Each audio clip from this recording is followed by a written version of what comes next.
What's up, world? This is the How To I Do channel with Ed and Sharita.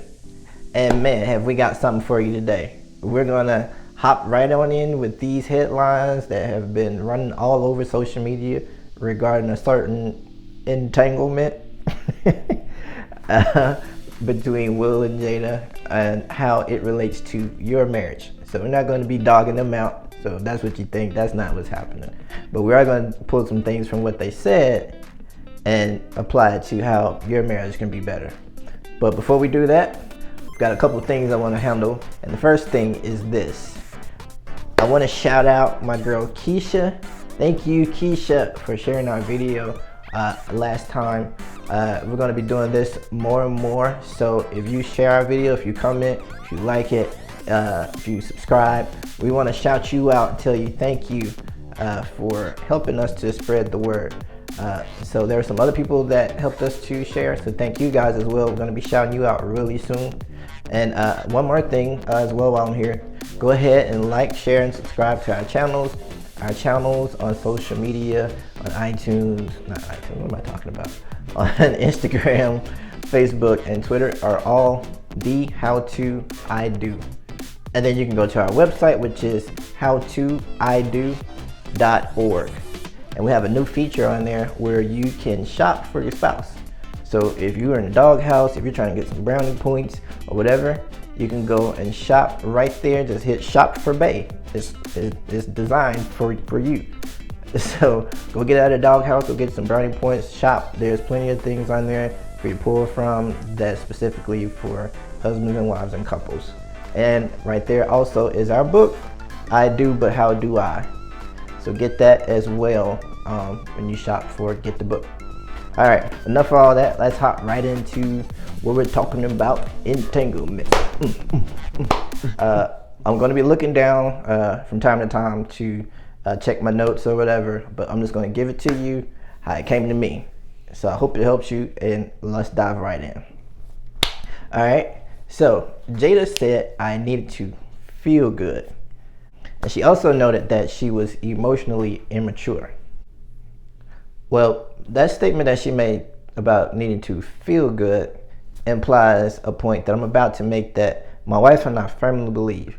And that point is that there is a unique difference between real marriages and true godly marriages.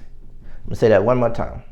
There is a unique difference between real marriages and true godly marriages. And the unique difference is the fact that in a true godly marriage, it's not based merely on feelings. Because we know that feelings change, right? Have you ever heard the expression, hurt people hurt people? Well, in a real marriage, if I really love you, then I can really hurt you. Because in a real marriage, that level of marriage is still at the emotionally immature, feel good level. Have you heard that before recently?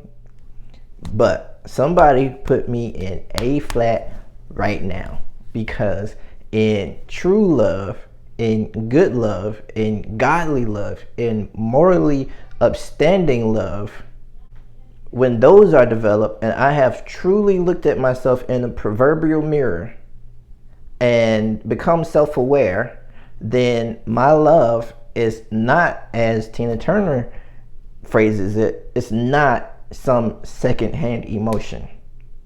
But what it is an outward expression of an inward connection formed via a spiritual conception so that we may resemble Jesus's godly reflection. That type of healing can only happen on the backside of emotional healing, which is why I believe her when she said that she was healed from that experience. She found a lot of things out about herself, which many of us do when we are healed emotionally. But here's the issue. The issue comes when we are trying to help someone who is obviously sick.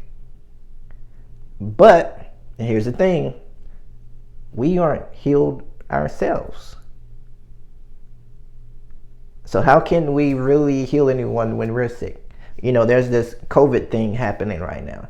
And what I don't need is a doctor coughing in my face who has COVID.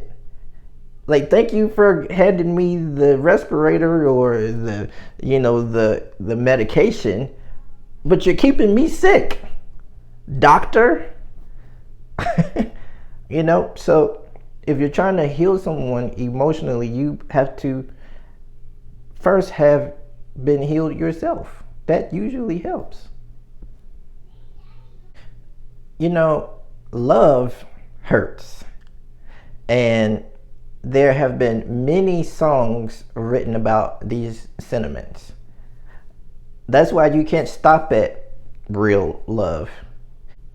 Because I don't care how real you think your love is, if you want to take your marriage to the next level and make it be set apart from other mediocre type marriages, then you have to move to the level of true love. And true and real are two totally different things. In real love, you're still, as Mary J. Blige's song puts it, you're still searching for someone to set your heart free, which implies that you're still in bondage.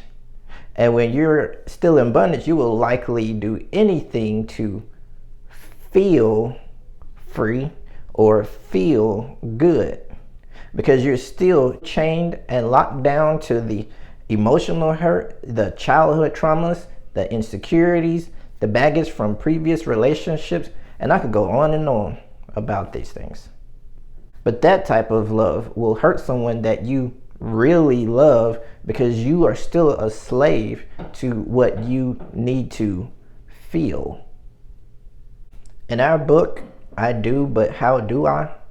We address this very sentiment by stating that love has no wrong in it, but oftentimes we do things that are wrong or morally not good, or that go against our values, and we call it love. In fact, Romans 13:10 backs this up by saying that love does no wrong to others. That's why real love is actually only mediocre love, because it is average or only moderate in quality. But if you want to see your marriage really flourish into true love, then you're going to have to do some things differently. So here's a story about these students who were given a test. Half of the students were placed in a classroom that had mirrors. The other half were placed in a classroom that did not have mirrors. Now, they were all given the opportunity to cheat.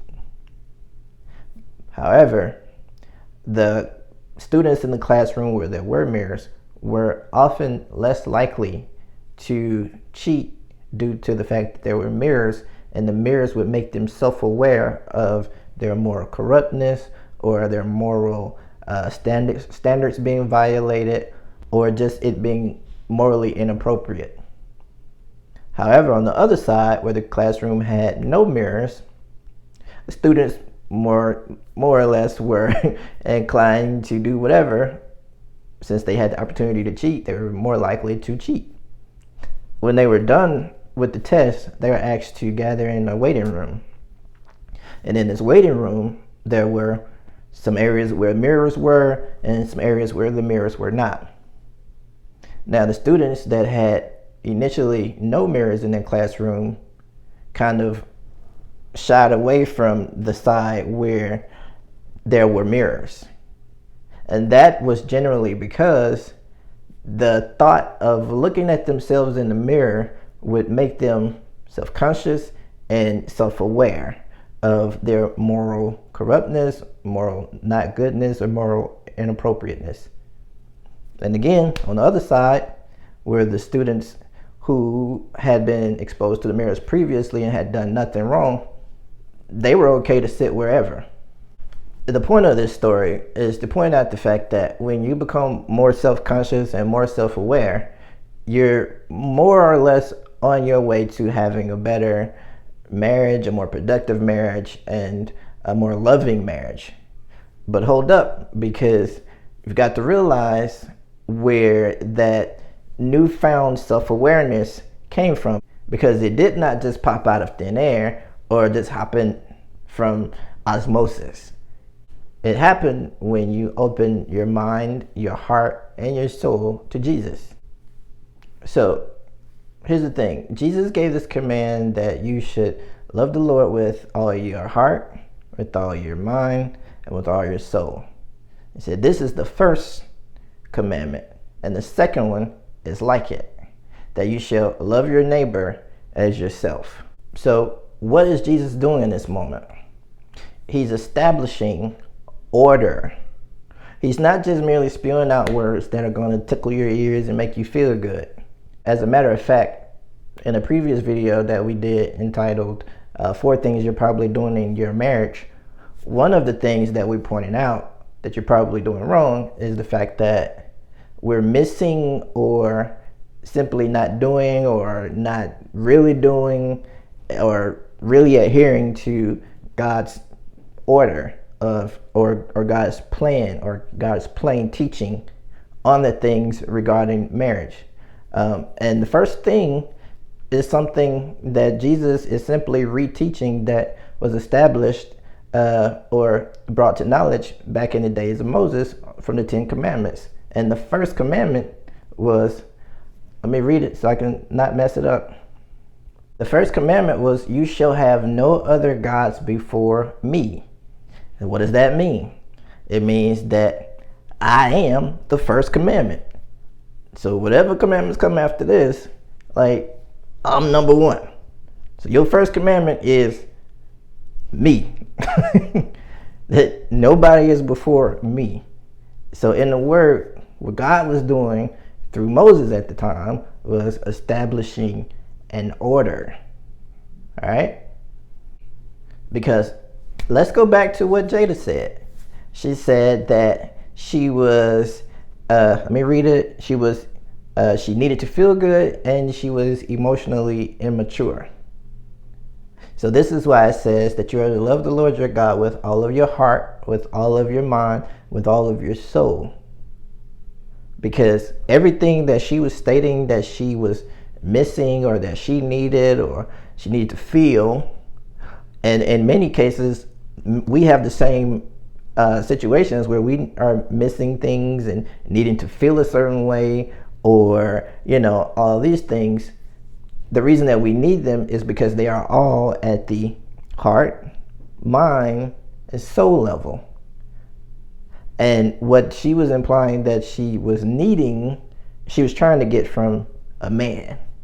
And many of us have the same idea. We try to find those answers in other people. But it can only be found in God through Jesus Christ. Okay? This is why we need to follow him. Because you don't need to merely feel good. You need to faith good. Because marriage, true love is not based on merely how you feel. Because again, we know that feelings change. As a matter of fact, Galatians says this. Galatians 5:6, sorry.